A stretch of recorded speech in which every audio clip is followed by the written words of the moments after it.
Hi, and welcome to the third installment of Introduction to Brewing Water. In the first video, I talked about atoms and ions and introduced pH and alkalinity. In the second video, I talked about hardness and alkalinity and introduced the most common brewing salts used in brewing beer. In this video, I'm going to talk about malt acidity and grist pH and discuss how Brewing Water Calculators use these concepts to help predict mash pH. Now, you've heard time and time again that if your water tastes good, then it's probably good enough for brewing beer. At some point, however, you have to come to terms with the fact that there's probably more to brewing water than just H2O. You may have experienced that when you can brew a good pale ale, but that your porters and stouts might suffer, or vice versa. Understanding the importance of water comes with those types of experiences, and in time we learn that it takes the very soft water like that found in Pilsen to produce a world-class Pilsner.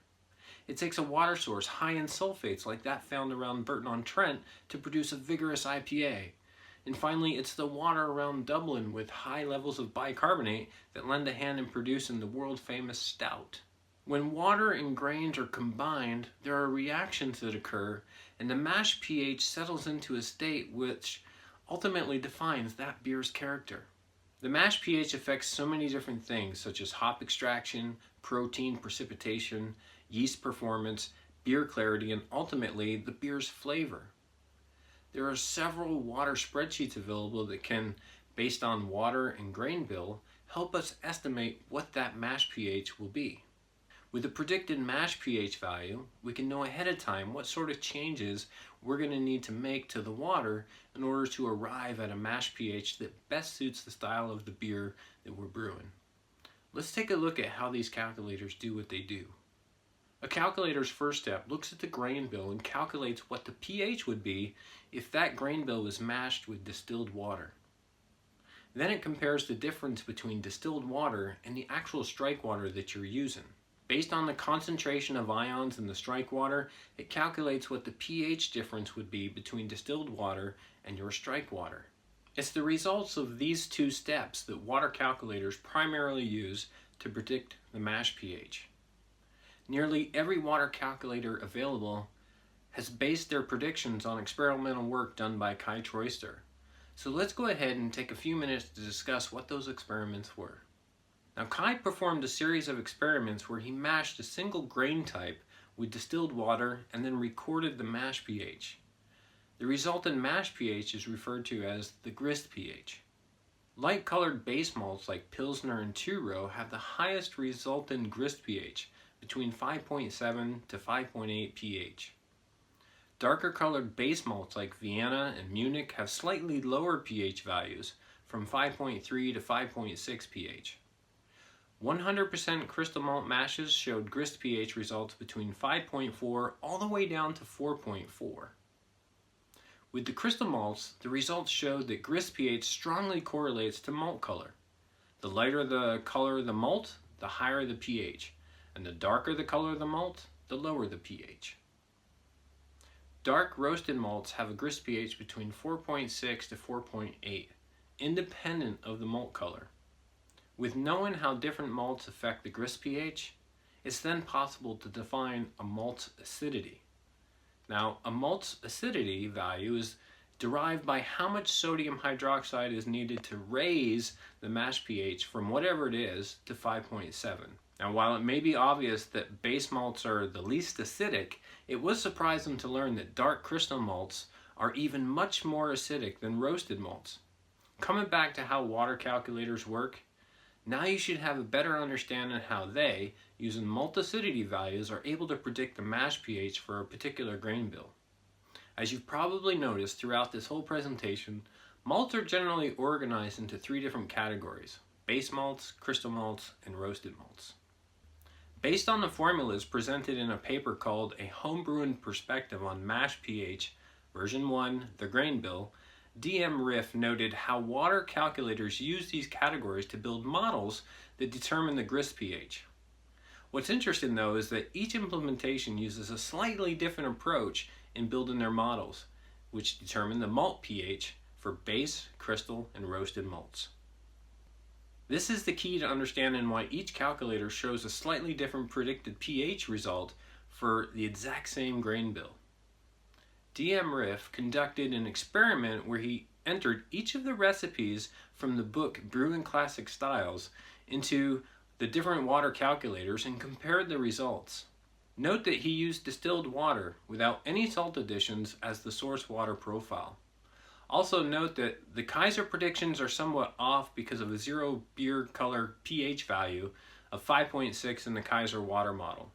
Users can change this value in his spreadsheet, and when set to 5.77, the dots appear much closer in line with the other calculators. What's interesting to notice is that nearly all light-colored beers will need some form of acidification to reach a target mash pH between 5.2 and 5.4. Again, these results are based on distilled strike water, so adding some calcium or magnesium will lower the pH some, but not enough. You wouldn't want to add too much calcium sulfate, calcium chloride, or magnesium sulfate to a beer, especially if the goal is to brew that delicate pilsner.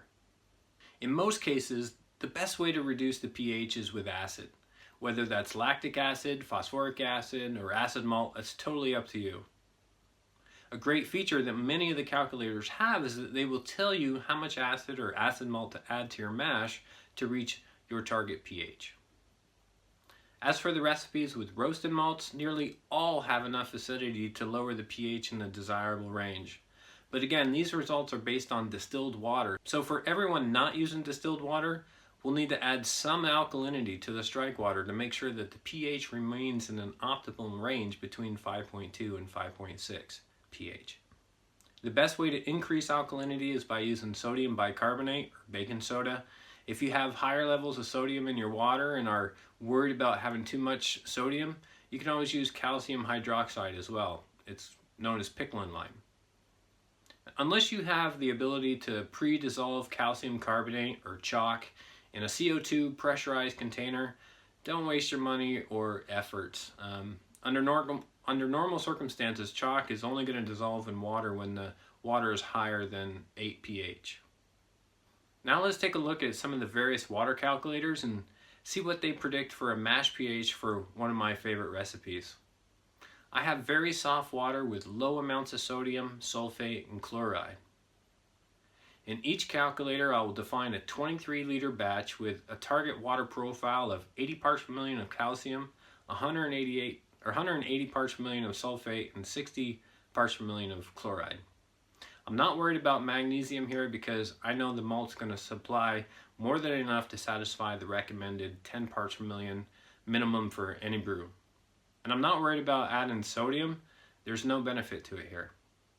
I don't want to add any alkalinity to the water because I'm only using light colored malts. I suspect that the mash will probably require some form of acidification to get it down to my preferred target range of 5.3 pH for this style of beer. For this grist, I'll use a grist ratio of 3 liters of water to every kilo of grain. I'll strike with a little over 15 liters of strike water. Once the mash is complete, I'll sparge with just over 21 liters of sparge water. I will be looking to treat both the mash and the sparge water, but will also mention a few deviations along the way. I'll be covering these 6 water calculators: Kaiser Water, the Brewer's Friend online water calculator, EZWater calculator, DM Riff's MpH Water Calculator, Martin Brunard's Brewing Water, and also finally John Palmer's Water Adjustment app. Okay, so let's go ahead and get started with Kaiser's Kaiser Water. Okay, to get the Kaiser Water Calculator, we'll navigate to browkaiser.com, and that will bring us to the front page of his wiki. And if we scroll down here, about middle of the page, we'll start to see Bru'n Science Basics, and then followed by Ingredients. The last bullet point underneath Ingredients is where the water calculator download resides. But I do want to annotate while I'm here that underneath the Bru'n Science Basics section, effects of water and grist on mash pH, that's where a lot of the discussions that I talked about in this presentation came from. So if you want to learn more about pH and mash pH and grist pH and how the acidity formulas eventually evolved, then that's the paper that you're going to want to read. And while you're here, I mean, why not go ahead and just read the entire section? It's sure to blow your mind. Okay, so underneath ingredients, I'm going to go ahead and click on the Kaiser Water Calculator. For all these demos, I'm going to stick as close as I can to doing liters. And right, so once the Excel document opens up, here it is. I'll just expand on that, and I'll enable editing. So here we go. You can see that the user input on this calculator is in purple, and then the calculated values that you don't want to touch or can't modify are in yellow. So the weigh units here, you can use kilos, or you can select pounds, or you can just select the other calculator and download that probably has that changed by default. And then the water volumes here, we'll choose our liters. First thing we want to do is fill in our water report. That will be come here and underneath detailed water test and blending. Down below, we're going to talk about the mash water that we're going to use. Then the next section talks about our salt additions. And then finally, we get to our resultant water profile. And then down below that is what salts to add when, specifically in the mash and also in the sparge water. That's the basic tab. If you look down below, we have a more advanced tab, which has a lot of the same information, but then goes a little bit more into detail and has some extra functionality that could be interesting if you have hard Bru'n water and need to treat it. Specifically, if you want to have to treat your water with pickling lime in order to precipitate out any of the carbonates. And also if you're going to be doing water treatment simply by boiling. These features here are very, very useful for that. Also, if you want to dissolve chalk, if you have chalk and you want to use it, here's a recommended way in order to do it. If you're going to do it in a pressurized container with CO2, he'll give you the values that you're going to need in order to do that. And then, of course, how much concentrated chalk water you're going to want to use inside your particular brew. In this video, I'm going to go ahead and stick to the basic because I think that's going to cover probably 98% of the people out there. So first thing I'm going to do is start off with filling in my water report details. Okay, so I've filled in my calcium, which is at 7.2. Magnesium is 1.6. That's, again, parts per million, or milligrams per liter, not to be confused with calcium carbonate. So magnesium, 1.6, sodium, 22.5, sulfate at 1, chloride at 30, and bicarbonate. I left these two unfilled in for the moment because I know that mine is 36.6 parts per million, or milligrams per liter, and you can see that that sort of comes out over here in the mix, and it automatically tells me that of that, as HCO3, it's actually equal to 30, the alkalinity is equal to 30 calcium carbonate. So if I can just go ahead and take that value 30 and fill that in over here to be complete. If this was 0, for example, the bicarbonate, you'll see, and also alkalinity, and then I add in, if I get total alkalinity as reported as calcium carbonate, and mine is 30, then I can go ahead and enter, and you'll see that it leads me with 36.6 HCO3, which is what it was before. So you can fill it in one way or the other, and it will automatically tell you what the total alkalinity is, or what the HCO3 is. One thing I really love about this calculator, in addition to its great utilities, is the ion concentrations, or the ion balance. So it will tell me that my water report is balanced. For example, if I got a water report back and it said that my magnesium was, instead of 1.6 but 2, and I enter that in, then I know if I have a value that's higher or lower than 0, then I know I have an ion imbalance, which means if it's a positive number, then I have too many cations defined, or if it's a negative number, then I probably have too much anions defined. So if I put this back 1.6 and I change my chloride value, for example, to 50, and I hit enter, then you see it goes down to a negative number. So it's a negative balance.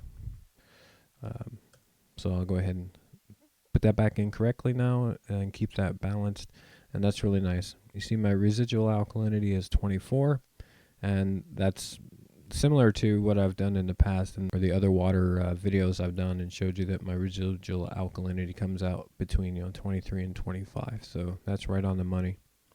Down below, I'm going to go ahead and add in my total water that I'm going to be using. It's going to be the strike water plus the sparge water. So I believe that's 37.1. The strike water is going to be, that we used on the slide, it was going to be 15.29. And then that leads me with a sparge water of 21.81 liters. For the grist weight, I know that this grist weight is 5.1 kilograms. And you can see, based on my water volume specified, it's given me a mash thickness of 3 liters per kilogram of malt, which is what I expect. Now, this calculator does not take in a grain bill. It takes in a beer color. So based on previous calculators, I know that this SRM for this beer is going to be 6.4, and we'll see that in future calculators as well. I'm not using any roasted malts, so that's going to be left to 0. And also quick to note that this calculator obviously is using the beer color in order to estimate the total overall acidity for this grain bill. When it comes to salt additions, you have a couple different options, whether or not you want to put all the salts in the mash only, or if you're going to split them up between the mash and the sparge. So I said we'll choose to do it both in the mash and the sparge. So let's go ahead and fill in the values here for our salts. Unfortunately, it doesn't do it for us, so we have to sort of start to guess what salts we need to add, and the amounts specifically is the hard part in order to get the resultant water profile down here. So it's really nice that these things are close together so that we can go ahead and see the effects. So we want calcium around 80. We're looking for sulfate around 180, and we're looking chloride around 65. So let's go ahead and add in some salt amounts to get us close to that. So for gypsum, I'm going to start off relatively high here. Let's start off at 9 grams.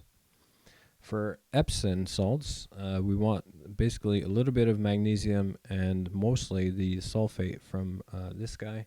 So we're going to put in 4.2, and you can see that that brings the calcium up to 63. The magnesium now is at 12, and the sulfate is right where we wanted it at 180. So that's good. So now we want more chloride. So we'll add in some calcium chloride, which will give us both calcium and chloride. So for here, we're going to go ahead and use about 2.7 grams of calcium chloride. And you can see that brings my calcium level up to 83.5. And now the chloride is at 65. So that's right around our targets of 80, 180, and 65. I'm not going to worry about adding in anything else. Nothing else at this point is necessary. Another great feature of this calculator is the estimated mash pH is right there for the overall water profile. So we see it's coming in at 5.44. So what we want to do now is be able to specify any of the acids that we want to add in order to bring that pH down. So you could do that using lactic acid, phosphoric acid, or acid malt. You can also change the strengths that you think the acid malt has, whether it's 2 or 3. If we leave that at 3 and I put in 80 grams, for example, you can see what the acid contributions are added. But more importantly is that now the estimated mash pH is down to 5.34, right in the range I like, around 5.3. If I was to go a little bit more and say add in 90 grams of acid malt, that would bring it down even further down to 5.33 and so forth. So you can go ahead and do that. So based on your experience, you can see what your estimated mash pH is, and then finally dough in and see if this calculator brings it out to what you expect. And then you can go ahead and add in any additional acids you need to bring that the mash pH down to a area that you need. Okay, coming down below, now we see the amounts to add. This calculator is good that it breaks it up into both the mash and the sparge additions. So then I can see I'm going to be adding in some of my gypsum, Epsom salts, and calcium chloride. Not the full amount in the mash, but it's more or less like 1/3, and then 2/3 of it goes into the sparge water, and then the final concentration in the kettle, boil kettle, is then listed down below, and that's going to equal the result in the overall result in water profile. So that's all I'm going to cover for this calculator. Like I said, in the advanced tab, there's more tools and functionality for reducing very hard water. So go ahead and take a look at that. If it interests you, maybe I can do it in a future video. You go ahead and let me know down in the comments section below. So that's it for the Kaiser water calculator. Now let's go ahead and take a look at Kai's more recent calculator on Brewer's Friend. Okay, so let's go ahead and take a look at Brewer's Friend now. You'll find that up here at brewersfriend.com. When you land on the home page, you'll see down here there's some popular calculators. Interestingly enough, the water one is not one of them there. To locate the water calculators, you can find them underneath the Tools menu, and you can select Calculators, or what's even more interesting is if you don't have your water profile, then you can check out some existing water profiles listed here. Let's go ahead and just take a quick look. If I click on water profiles, you can see at the top of the page, it's got shortcuts to two of the calculators that they have available here. There's the basic one, and then there's the advanced one. And since Kai Choister also wrote the calculators here, you can imagine that these calculators are very similar to the ones that are in the spreadsheet we just looked at. What I find interesting here is, though, that they have literally hundreds, it looks like hundreds, of water reports from around the world. So, for example, if I just do a quick search on here for Australia, you can see that there's more than 68 Australian water reports here on this page. You can see over here all of the yellow strikes are representative of different places around Australia. If I choose Canada, for example, and do a quick search, you can see that there's 84 water reports there. Now understand that these water reports are probably not accurate exactly for this time of year in your area, but they're ballpark figures to use, which is a lot better than nothing. Okay, so get into the water calculators. Of course, there's the shortcut links here, but also if you go under Tools and then click on Calculators, they'll list out all of their calculators available. And underneath the All Grain Brewers section is where you're going to find the water chemistry ones. Let's go ahead and take a quick look at the basic one first and see what it looks like. Here's the basic Bru'n calculator. You can see that you can put in your batch water details, your volumes, for example. Then you add in your water chemistry, so details from your water profile. And then also you can add in your targets, or you select them from the target profile list above, and it'll automatically be filled in below. And then down below you fill in your Bru'n salts, and it will tell you if it's good for the target profile, if the salts that you've added in here equal your target profile. So let's go ahead and fill this in really quickly and see how this works. I know that my total volume of water was 37.1, so I'll type that in for liters. Down below, if we want a shortcut, we can choose, I want to go with light colored and hoppy. And if I say update target, it'll ask me if I'm sure I want to do that. And you'll see it fills in those values down here underneath target minerals. Now I'm going to go ahead and change those, but first I'm going to type in my values for my water profile. And you see the diluted levels, and next come the target minerals. So they're pretty close, but I'm going to go ahead and refine them to be closer to what I'm looking for. So 80 for the calcium. Magnesium I'll set at 10. Not too worried about that. Sulfate, I know it says 150, but I want 180. And the sodium, don't want any additional sodium, so I'm just going to go leave it at what I know my sodium is. For chloride, we wanted 65. And for the HCO3, again, I didn't want any more, so I'll just go ahead and list it for what it is.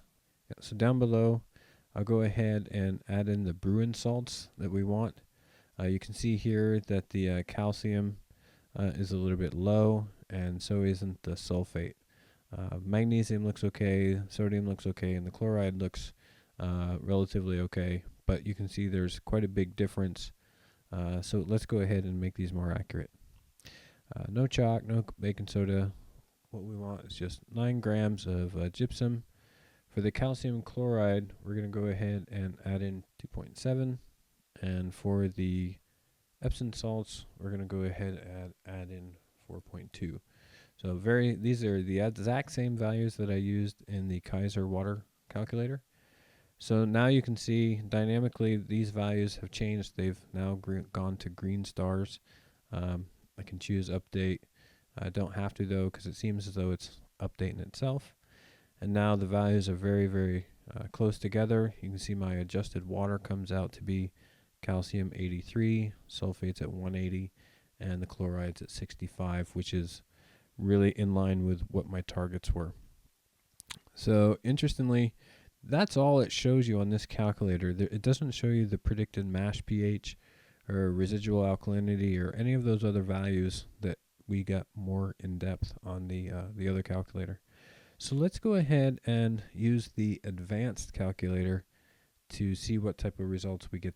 To get there, there's a link right here at the top of the screen, or if I just close this out and go down and click on the water chemistry advanced link, it also brings us to the most recent one. So I'm just going to close that message. We're going to choose liters here. Target water volume, it was total was 37.1 liters. The mash water, we said we were going to use 15.3, I believe.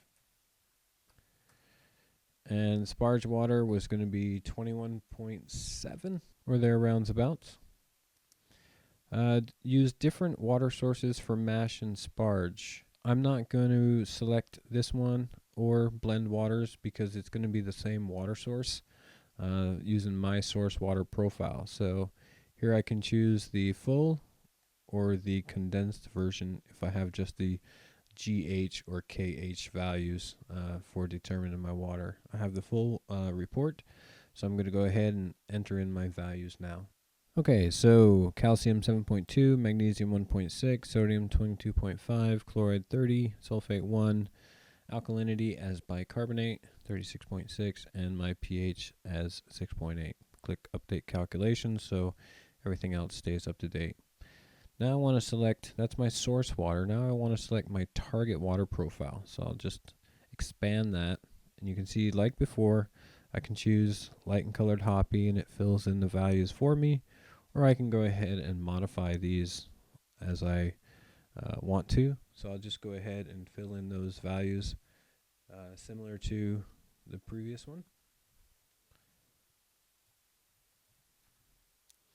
There. I'll choose update calculations. And now you can see down below the difference between the source and my target. So I'll go ahead, down here is where we can add in salt additions. There's the option to choose to add my salts to the mash only, or I can expand down below to put in my mash salts. That will be down here, the sparge or the kettle additions.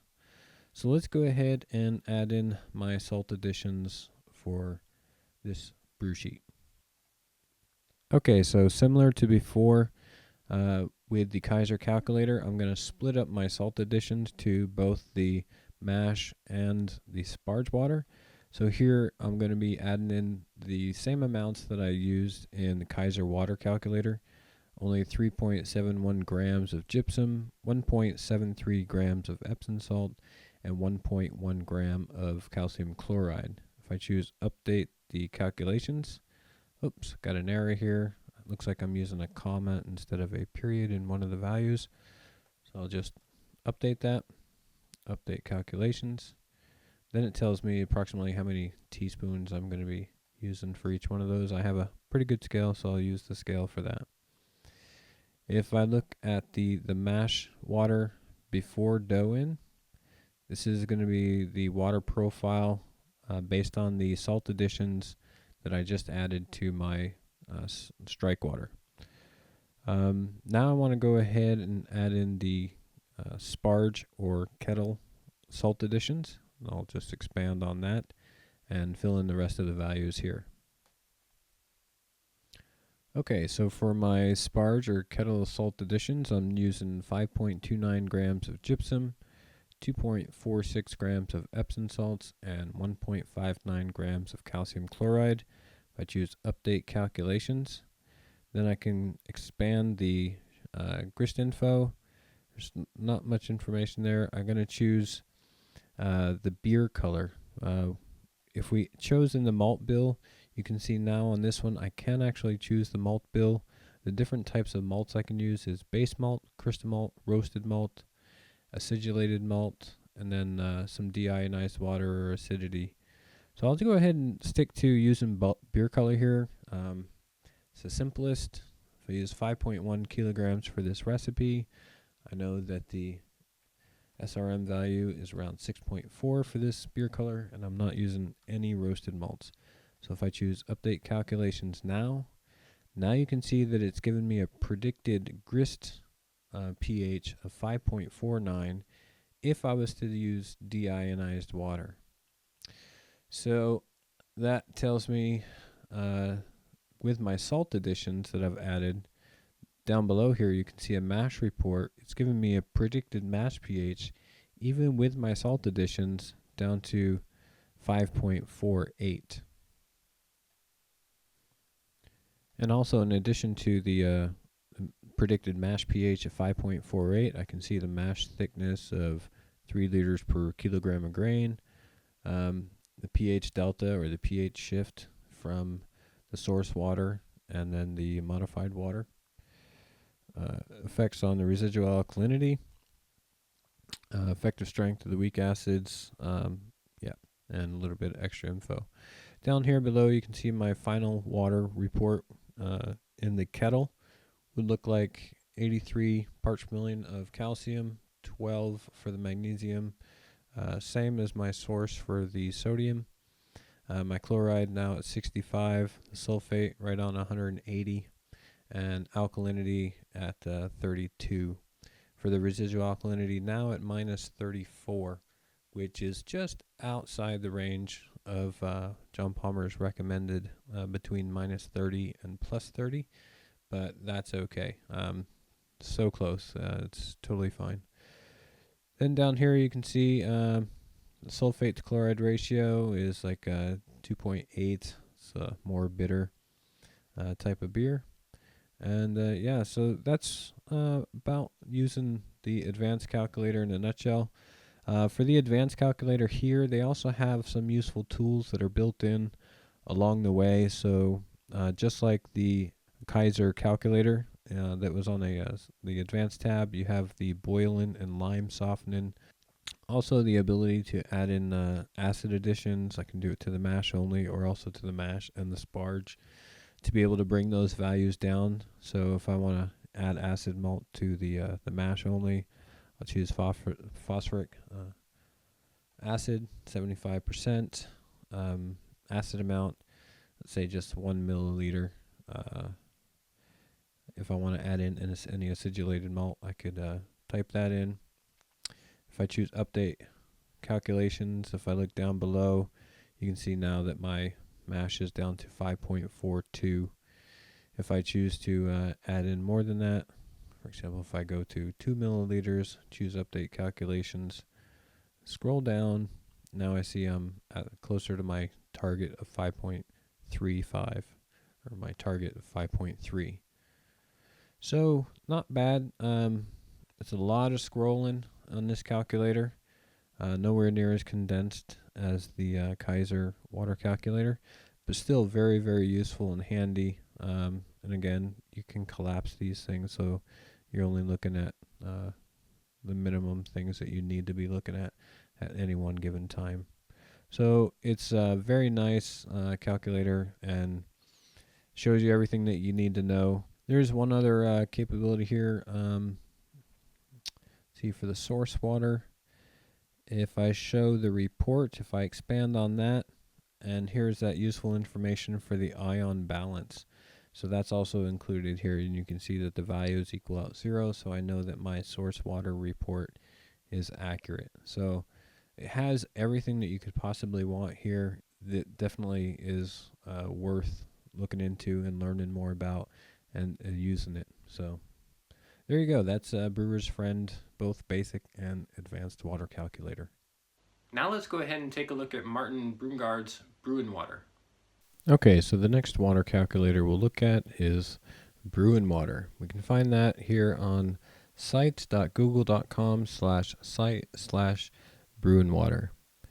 At the very top, there's a link to download the file. So if I click on File Download, you'll see that there is a different version. There's a free version down at the bottom of the page, but up here he's talking about there is a supported version as well.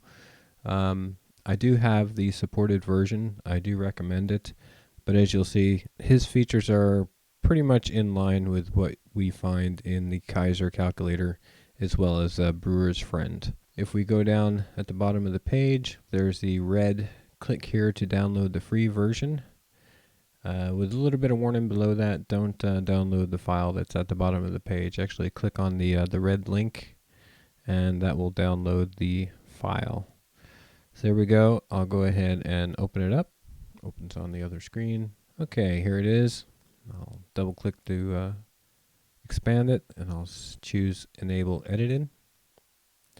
And you'll see I'll also have to choose, in order to enable the macros, I'll choose Enable Content. On the first page, it's a introduction. You'll see down below there's multiple tabs like the other spreadsheets. So on the first one is sort of the introduction to this sheet and some instructions for how to use it. And then basically it talks about how to fill in the information for the rest of the tabs. So first fill in the water report, then work with the sparge acidification, enter in the grain bill, your water adjustments, and then there's the adjustment summary page. And then, of course, the last one is water knowledge. So similar to what we found on Kaiser's wiki page, this single page here, it's very long, is a wealth of information that when you read it, you'll understand water much, much better. So let's go back and go to the first page to fill out information. That would be the second tab, the water report input page. Here we have the option to choose gallons or liters, and sticking true to this whole video series, I'll stick to liters, and then I'll go ahead and fill in my water information. Okay, so I've filled in my water report for calcium, magnesium, sodium, bicarbonate, sulfate, and chloride. I don't have the values currently for my nitrate, fluoride, potassium, and iron, and those are really secondary ions. Not necessarily concerned with those right now. Interesting feature here is it doesn't tell you the ion balance here. It does in the paid version or supporters version, but not this one. If I do come off and I have like an enormous imbalance, for example, instead of 1.6, if I have magnesium listed as 30 and there is an imbalance, it will only tell me the text down here that my water report is unbalanced, but not necessarily how unbalanced. I think that that's a capability or a feature that the other spreadsheets, the free spreadsheets, have a sort of a one-up on Brewing Water. Continuing on, let me go ahead and list in the other values here down below for my alkalinity conversion if I needed to do that. Again, if I got my total alkalinity as calcium carbonate, which I know it's 30, I could go ahead and enter that in here. And once I hit enter, you can see my estimated bicarbonate value is 36.6, which I already know and I have listed up above. I'll go ahead and change my water pH to what my water pH really is, 6.8, and that's useful, so I can go ahead and just put that in there. Down below is a very nice feature that some of the other calculators don't have, and that is the ability to convert your ion measurements.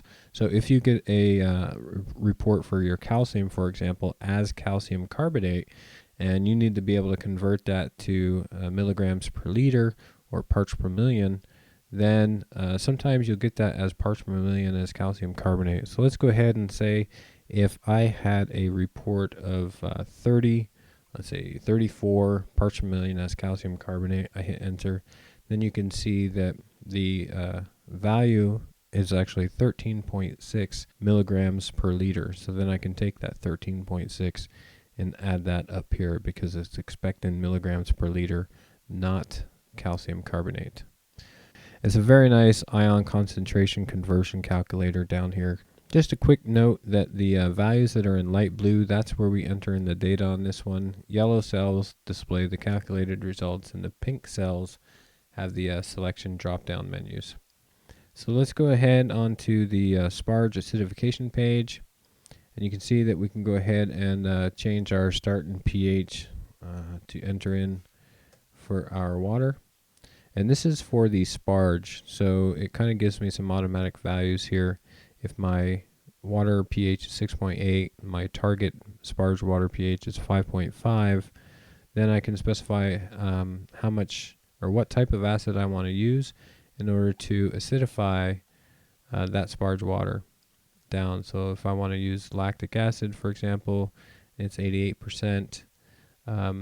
Based on the water that's populated inside the water adjustment tab, it will go ahead and automatically tell me down below how much of the lactic acid I should use. You can see if I hover over this cell here, 1.0, if it is 1.0, it'll take the values from the water adjustment tab. But I can go ahead and say, you know what, I know that my sparge water is about 21.7 liters, so if I just hit enter on that, it says, okay, for 21.7 liters, if it's 6.8 pH and I want to drop it down to 5.5, then it's going to tell me it needs about a milliliter of lactic acid to drop that down to 5.5 or 0.2 teaspoons.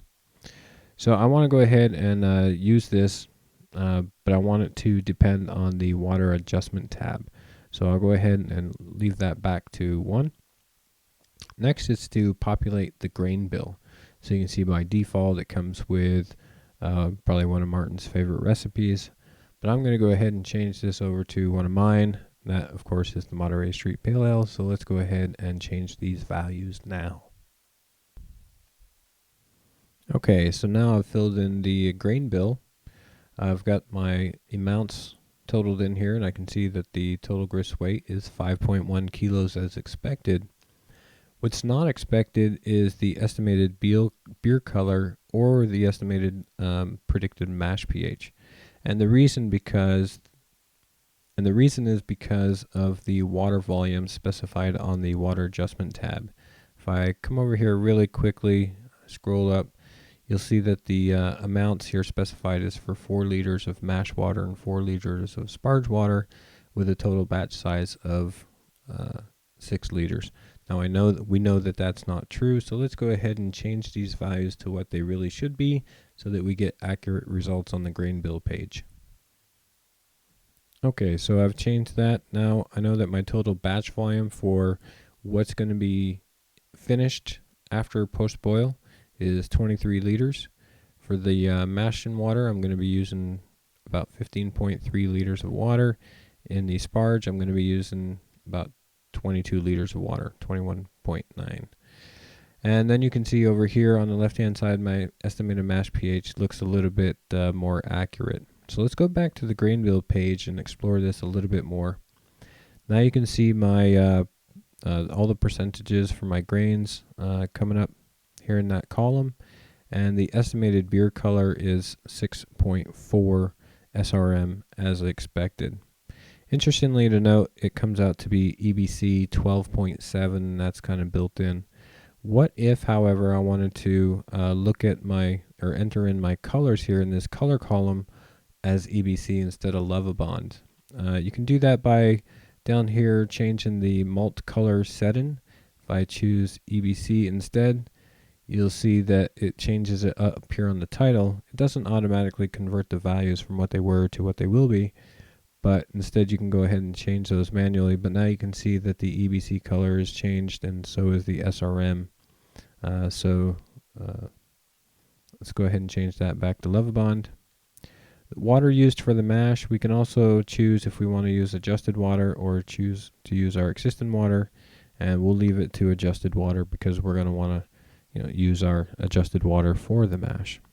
So let's move on to the water adjustment tab, which is where we're going to start to add in all of our salts. So before we add in our salts, we know what our target water profile is. That's what we put in tab number 1, the water report input. So now we want to define our target water profile. So we have a drop-down menu up here at the top left underneath desired water profile. By default, it's the yellow dry selected, which is similar to like a pale ale or a very light pale ale or just a light colored beer. If I scroll up a little bit, there's a pale ale option. And these get me pretty close to what we want in terms of the water profile. The sulfate's a little high.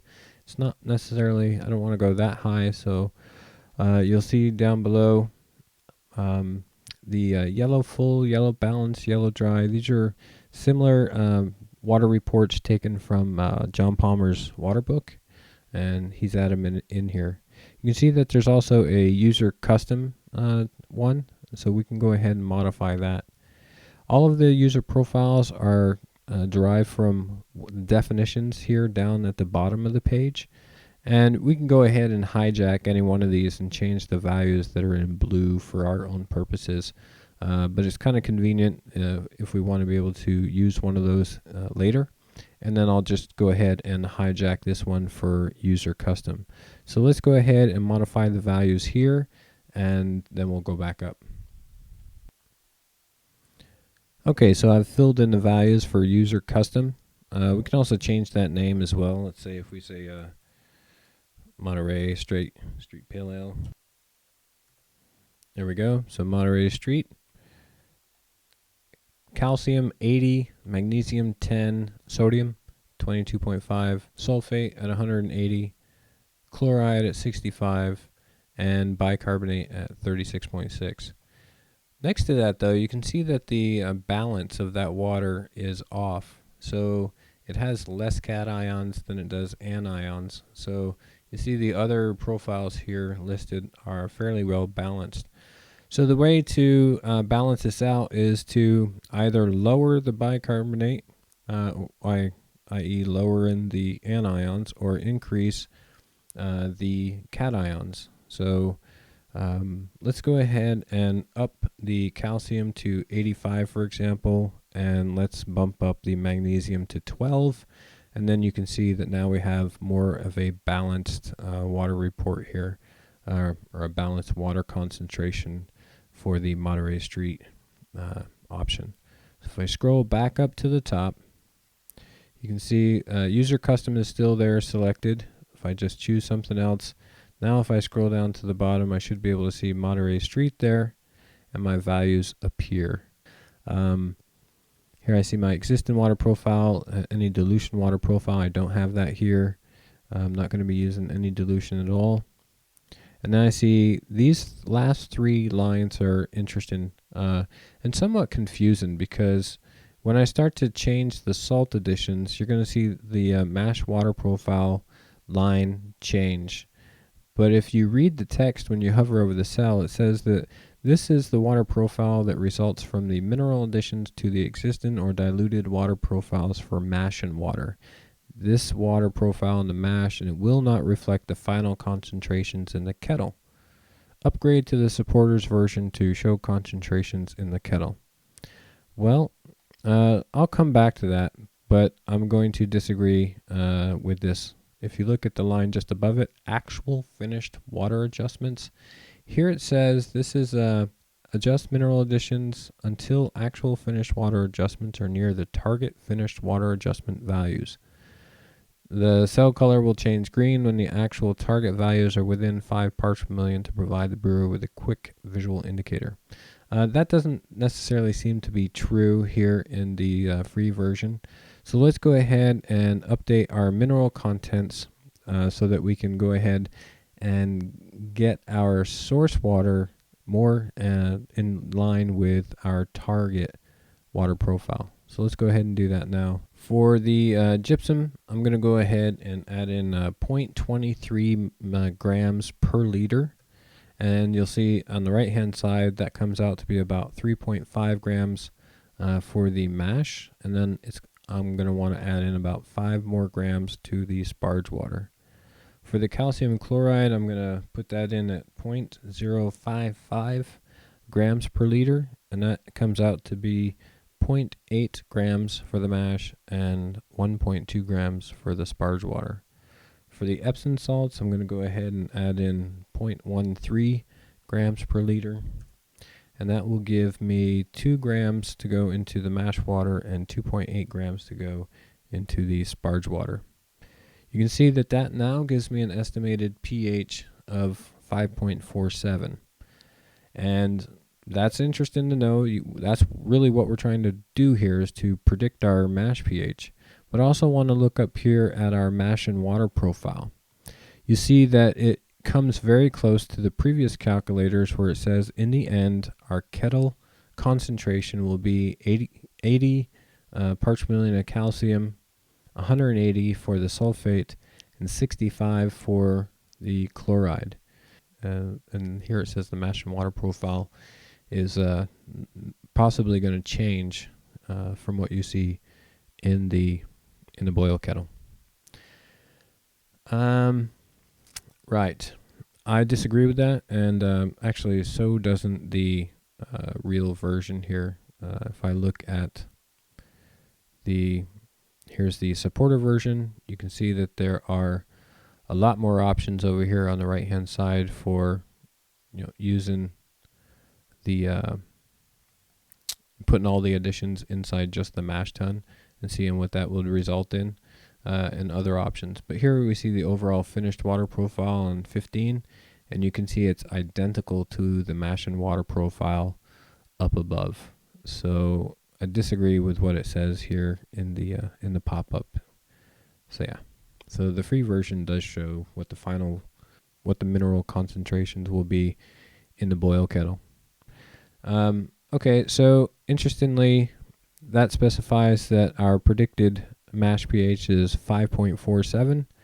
Down below, we get the option if we want to add in lactic acid or any one of the acids available here into the mash in order to offset that pH. If I choose lactic acid, how much do I want? How many milliliters per liter do I want to add in? And then, of course, I can change the strength of the percentage.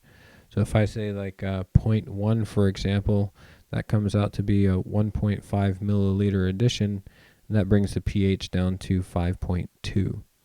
If I say 0.8, then that will go ahead and change that addition to 1.2 milliliters for the mash to bring down my target pH to 5.3, which is right around where I like it for this style.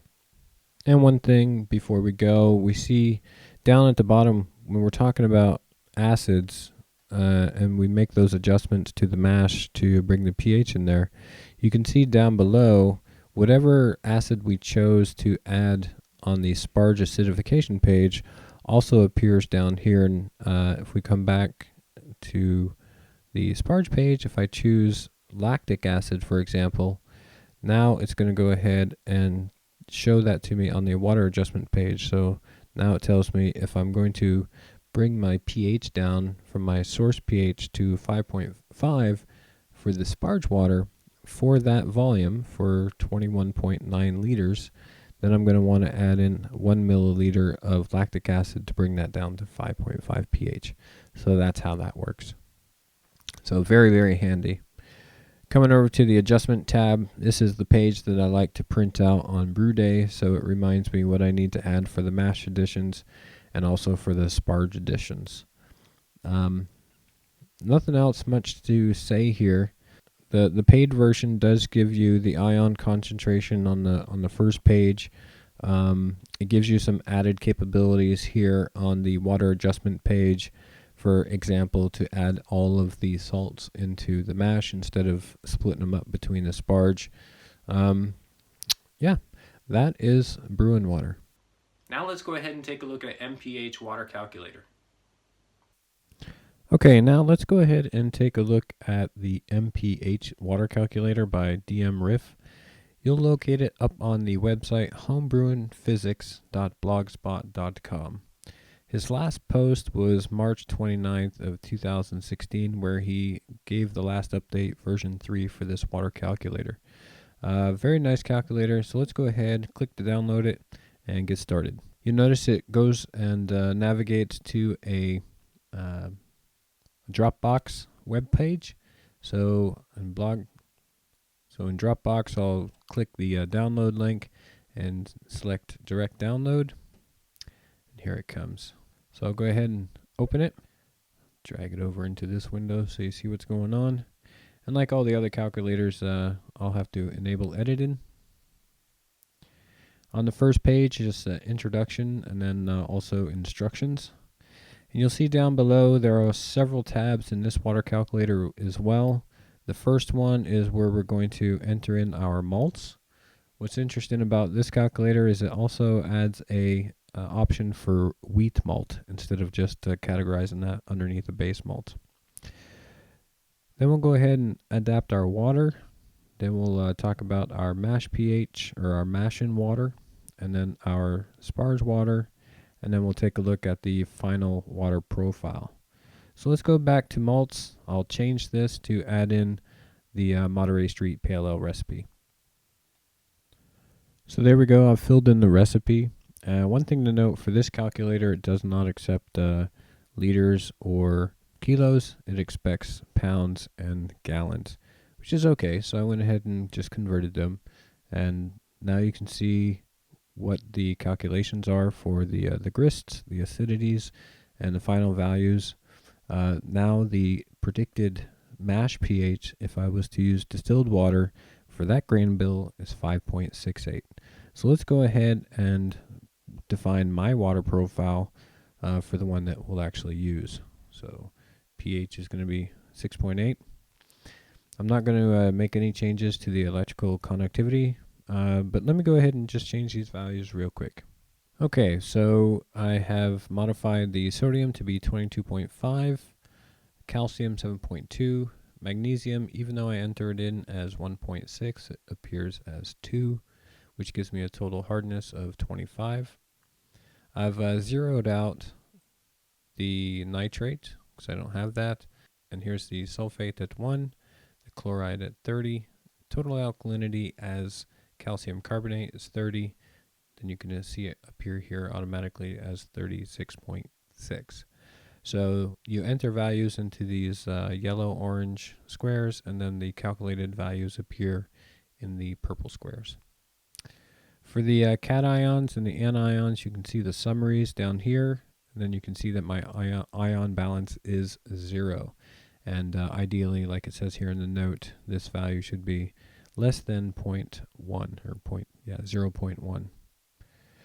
Otherwise, the ion concentration, something is wrong. All right, so now that we know we have a good water report, things are balanced. Again, gives us a predicted residual alkalinity. Here, based on Paul Kolbach's formula, at 24 as expected. There's no second source of water, so we're not going to fill that in. Let's move on to the mash tab. Over here, we have to fill in the amount by gallons.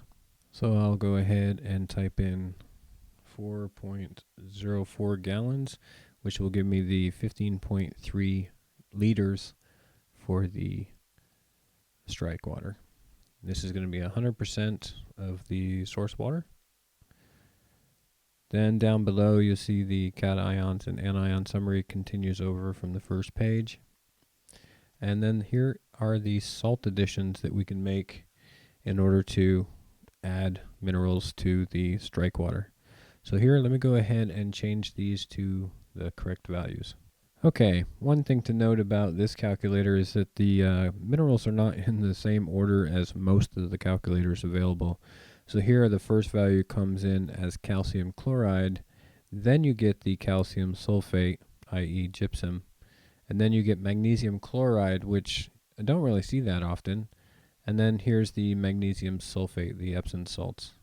So I've added in 0.8 grams for the calcium chloride, 3.5 grams of gypsum, and 2 grams of the Epsom salt. And these are the exact same values that I put into the previous calculators for the strike water.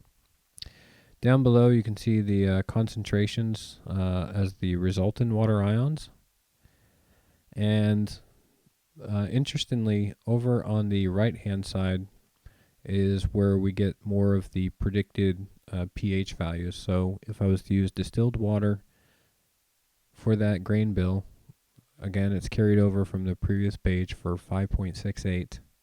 When I've mixed the water, but that mixed water value represents my mineral content from my source water, right? This is distilled water.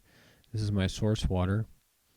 And then comes the mash pH with the salts added. And then you can see that that's dropped down to 5.61. The reason why the distilled water mash pH is lower than my water concentration is because the residual alkalinity, it's higher than 0, which means the pH for that grain bill will increase. If the residual alkalinity was a negative number, then the pH would decrease. Okay, so coming down, the one with the salt additions comes down to 5.61. And then here's the opportunity to add in any acid additions into the mash. So here it actually adds, there was already a default value of 6.7 of acid malt. I will not be adding in any acid malt. So I can go ahead and zero that out.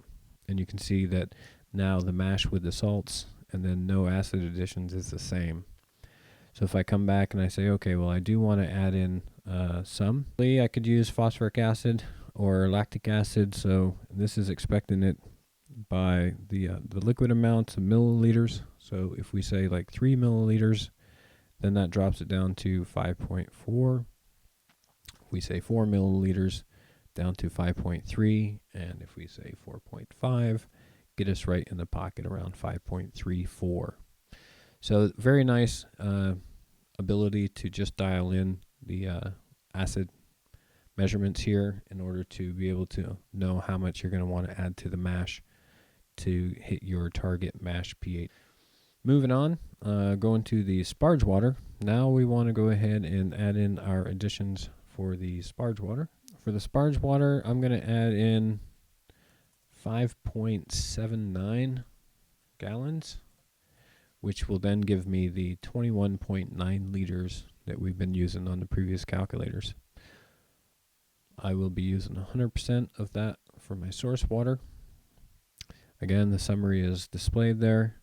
Here I want to add in the salt additions for the sparge. And for the calcium chloride, again, this is coming from the previous calculators. I'll be using 1.2. For the gypsum, I'll be using 5 grams. And then also for the magnesium sulfate, I'll be using 2.8. So let me go ahead and add that in. Then you can see the concentrations of the cations and anions, how that comes out. And let's go on to the water profiles to see the final summary.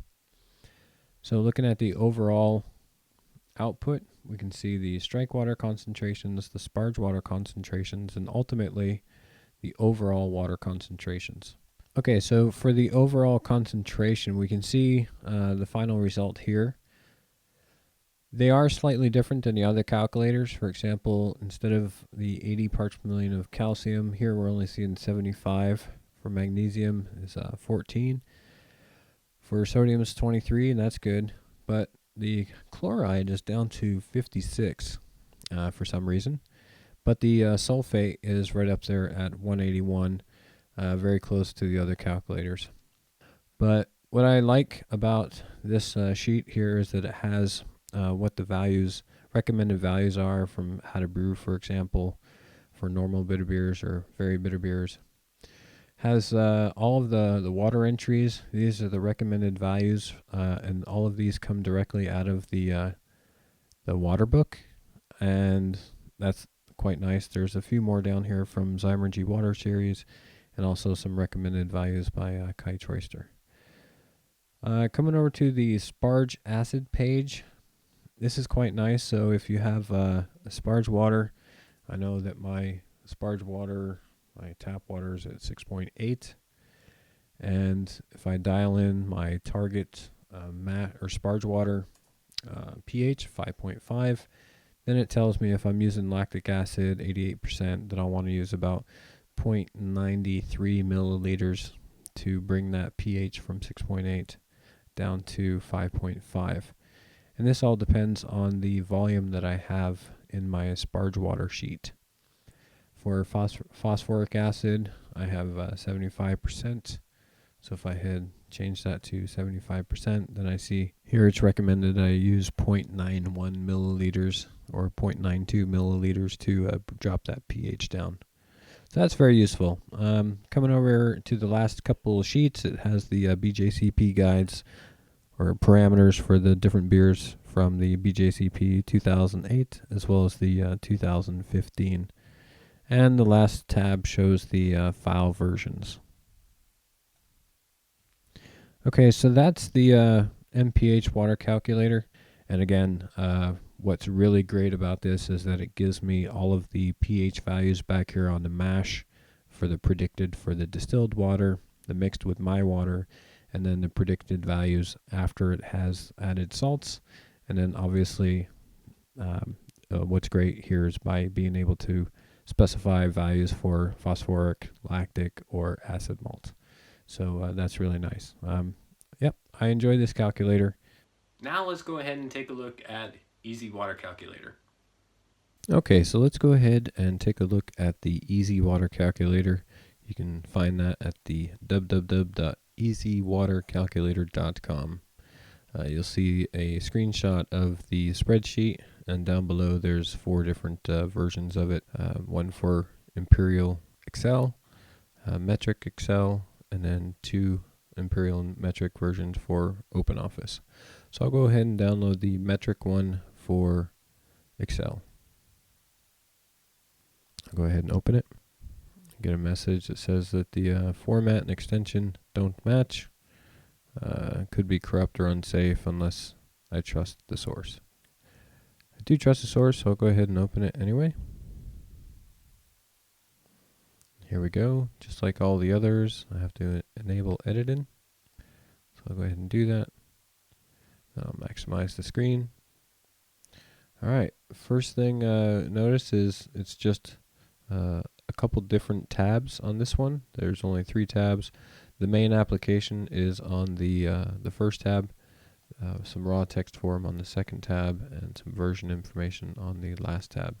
So you can see like the last version update was in 2012. So first thing I'm going to do is enter in the water profile, then enter in the grain bill, and then we can start to focus in on the mash pH and salt additions below. So let me go ahead and add in the details. Okay, so I've added in my calcium 7.2, magnesium 1.6, sodium 1, chloride 30, sulfate 1, and bicarbonate as 36.6. For the mash water, staying true to the other calculators, it's 15.29 liters. Sparge water will be 21.9 liters. And the grain bill below, what's interesting about this calculator is that it makes a differentiation between the pHs, the distilled water pHs for different types of malts individually instead of grouping them all into one big category just called base grain. So you can see there's different pHs for 2-row, 6-row, Maris Otter, Munich, Pilsner, wheat, Vienna, and then everything else falls underneath base or other. And then there's crystal malts and roasted malts. You can see that the crystal malts are calculated, and of course that's going to be based on the color of the crystal malts. The darker the color, the more acidic or the lower the pH value will be. And then roasted malts are averaged out at 4.71. So coming over here, looking at the recipe, using basically a 2-row or pale ale, Vienna, wheat, base, other. This one is the Carapils, and then crystal malt, 40 Lovibond for that. Comes out as expected to 5.1 kilograms. Shows me that based on these water figures, this one is calculating the water to grist ratio of 2.98 liters per kilo of grain. And that's very, very close to the others, coming out at 3-to-1. Okay, so it tells me that that grain bill, based on that water composition, will come out with an estimated room temperature mash pH of 5.70. That's quite high. I think that's one of the highest ones that we've seen so far. So let's go ahead and add in our salt additions and see how that affects that final pH. So the step 4A is for adding in salts that will help adjust the mash pH down if needed. Primarily gypsum for the calcium from the calcium chloride, and the magnesium from the magnesium or the Epsom salt. Also, here are the options for adjusting the mash pH by including some acidulated malt or adding in some lactic acid. Step 4B is only if you have a estimated mash pH that's like lower than 5.2, and you want to be able to raise the mash up using either calcium hydroxide or baking soda, sodium bicarbonate, or chalk. And you can see here it gives you a little bit warning about chalk's effectiveness. So let's go ahead and add in our gypsum, calcium chloride, and Epsom salts, similar to what we've done in the previous videos. Again, I will be adjusting the sparge water, and so I will keep these check boxes checked so that we'll be able to treat our mash and sparge water separately. So let me go ahead and type in 3.6 grams for gypsum here. I'll also put in 1.1 grams of calcium chloride and 1.85 grams of Epsom salts. And you see that brings the mash pH down to 5.64. And more importantly, down below, the final water profile is going to be 80 parts per million of calcium, 65 parts per million of chloride, and 180 parts per million of sulfate, which is right on the money for our targets. You can see that gives me a chloride to sulfate ratio of 0.36, so it's definitely going to enhance the bitterness a little bit, which is good, what we want in this sort of pale ale. Interesting to note, when I do decide to split up the salt additions between the sparge and the mash, the calculations for that are fairly simple. You can see up above how it determines that it wants to keep that water profile for the same for the mash and for the sparge water. It's going to multiply the mash water with the sparge water and get a result, and then divide that by the amount of salt that I'm using. In this case, I have selected the gypsum.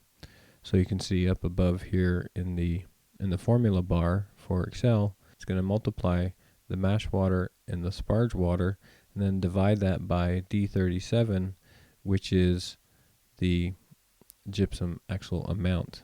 I think this is very interesting to note because we're going to actually need to remember that formula to use in John Palmer's calculator for a similar reason. That's pretty much all there is to it, really. Coming out with a mash pH of 5.64. I got my resultant water profile right on the money, exactly where I want it. And then I can just decide to add in, let's say, 150 grams of acidulated malt in order to bring my mash pH down to 5.3.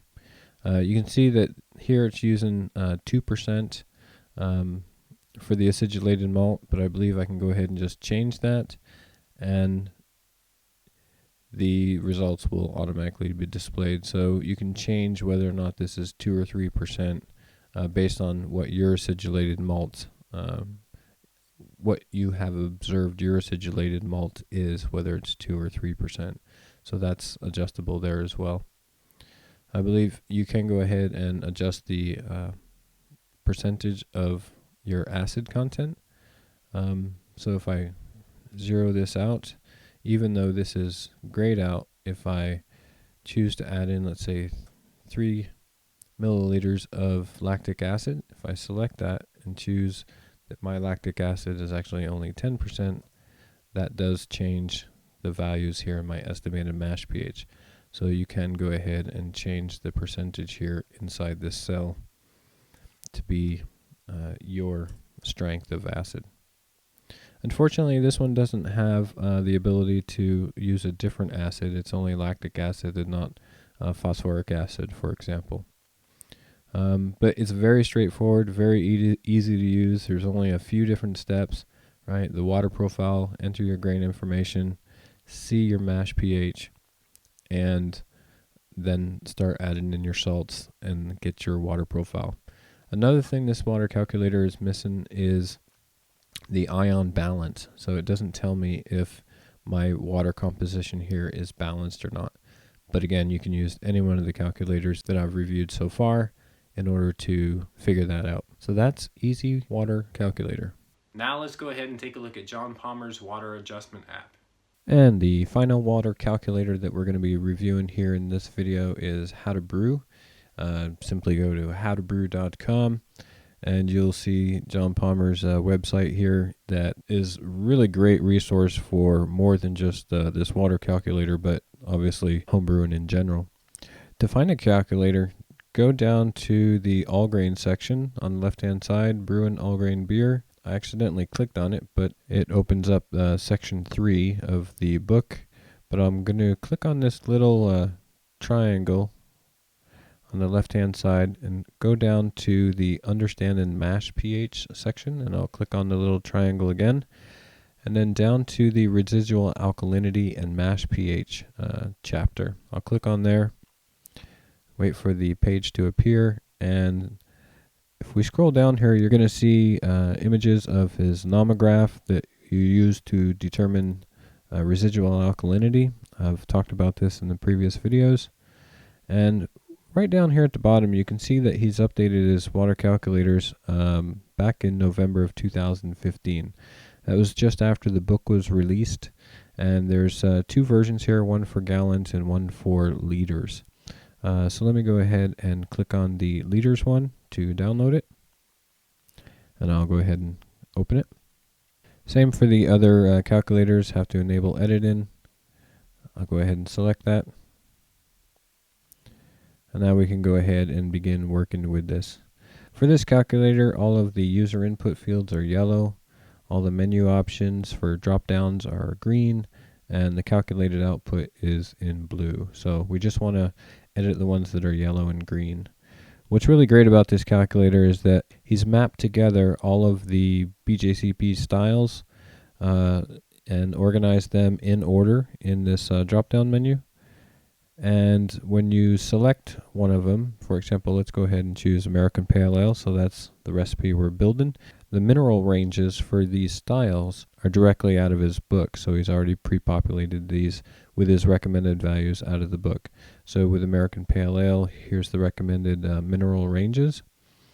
If I go down, here are the yellow fields where I have to fill in my water profile, so let's go ahead and do that real quick. Okay, same as the before, calcium, magnesium, alkalinity as calcium carbonate. If you have the option to choose bicarbonate if you so choose, and sulfate, chloride, sodium, yeah, all the same as previous calculators.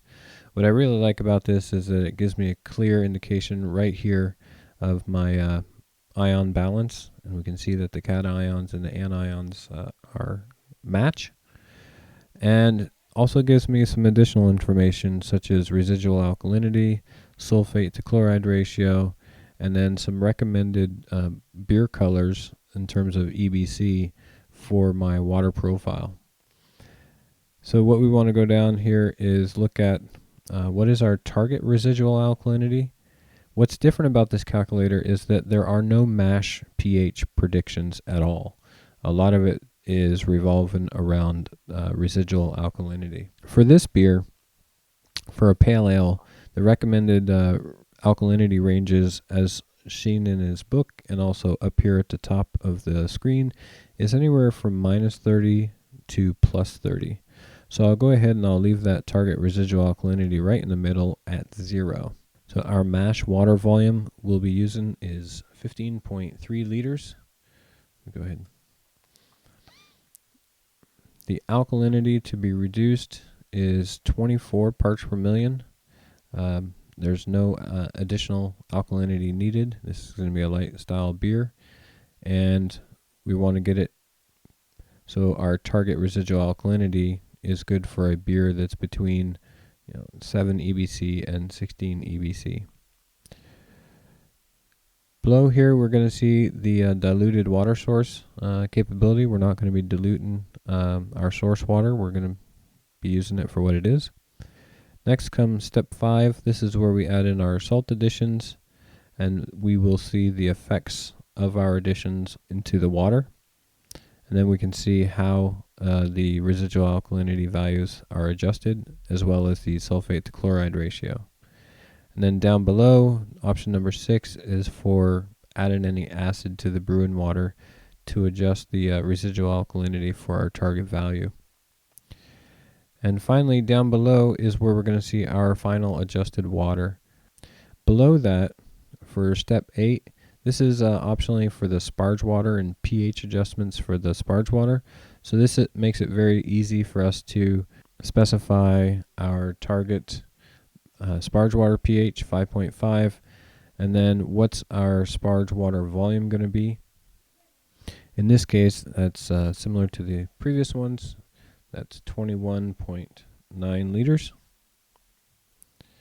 And then down below, depending on which acid we have selected, it will tell us how much acid we should use in order to adjust the pH from 6.8 down to 5.5. So that's very handy. So let's go back up here to the top and start adding in our salt additions in order to get out the water profile we would like. This calculator unfortunately does not give you the option to see how much salts you're going to add to the strike water or to the sparge water. When we add in values here for our salts, it's only calculated towards the strike water. So let me go ahead and fill that in now, and I'll show you what I mean. For gypsum, I'm going to be adding 3.5 grams. For the calcium chloride, it's going to be 1.1 grams, and for the Epsom salts, it's going to be 2 grams. And you can see the salt contributions that it gives to my water profile. And then down below, you can see the final water profile. This is what we're targeting, right? For calcium is 80 parts per million. We're getting a little bit more magnesium than what's in the source water, which is okay. The final sulfate is 180 right on target, and the final chloride is 65 right on target. So that's looking good for the final water profile. That's minus 36 for the final residual alkalinity, which is just outside the range and should be perfectly fine. The final sulfate to chloride ratio is 2.8, and the beer color recommendations are 4 EBC to 9 EBC. Coming down below, no changes down here. So I was talking about how this is the salt additions are targeting specifically the mash water volume. So here, 15.3 liters. there is nowhere listed what our salt contribution has to be to the sparge water in order to make sure that our kettle adjusted water equals the same amount of ions. So what I did is steal the idea from the EZWater calculator and came up with a similar solution for this calculator. So basically what I'm going to do is right up here beside step 5 for the water additions, I'm just going to select a few of these cells and paste in some calculations that I've made previously. Now what you're going to see is when I highlight the cell up here in the formula bar, what I'm doing is multiplying the strike water with the sparge water volumes and dividing that by the number of grams that I have for gypsum, calcium chloride, and magnesium, or respectively here in the result boxes. So you can see that each one of the minerals change accordingly. If I was to increase the gypsum value here, for example, from 2 to 4, you can see how that value changes over here in my new cell. So let me go ahead and change that back to 2. Now these new boxes that I pasted in here, it doesn't change anything else on this spreadsheet. It just makes some educated guesses about what the amounts are I'm going to want to add into the strike water in order to maintain the same final adjusted water profile. So something just to take note. There is an alternative, of course, and that is to put in the complete total water volume that you're going to be using in the MpH Water cell instead. So if I was to put in the total water volume here, and that water volume is going to be 37.1 total water used for both the strike water and the MpH water. And now you'll see down below my adjusted water values are much lower than the original targets. So let's go ahead and change the gypsum from 3.5. We'll bump that up to 8.5. For the calcium chloride, we're going to bump that up to 2.7. And finally, the Epsom salt, we'll bump that up to 4.9. And once we enter in those values, then you can see the final adjusted water values now equal my original targets of 80 parts per million of calcium, 180 parts per million for the sulfate, and 65 parts per million for the chloride. The final residual alkalinity stays pretty close to just minus 36, and again, that's just outside the recommended range, and I believe that's going to be totally fine. Then it's up to you to just decide how you want to split up these values and add them into your water additions. As I've seen in the previous calculators, if you add in 1/3 to the strike water, then you can go ahead and add in the second 2/3 of these values to directly to the sparge water, or you can add them directly into the kettle once you reach your pre-boil volume. So that is John Palmer's water adjustment app. I hope this was helpful. So there it is. We've looked at the experimental work of Kaiser, discussed the various models that estimate grist pH, and seen how the grain bill affects the pH of the mash, and how that plays out in the most popular water calculator spreadsheets available. Understand that these values are just predictions, right? They're based on malt from a specific season and from a limited number of suppliers, so your miles may vary. Remember to always test your mash pH with a calibrated pH meter with the cooled wort samples between 20 to 25 degrees Celsius, basically around room temperature. Use the predictions as a guideline and let your experience be smarter than the tools that you're using. I hope that you like this talk and that it's been useful for you. Thanks a lot for listening, and please go ahead and let me know how this topic resonates with you by leaving a comment down below. Happy brewing, everyone. Cheers.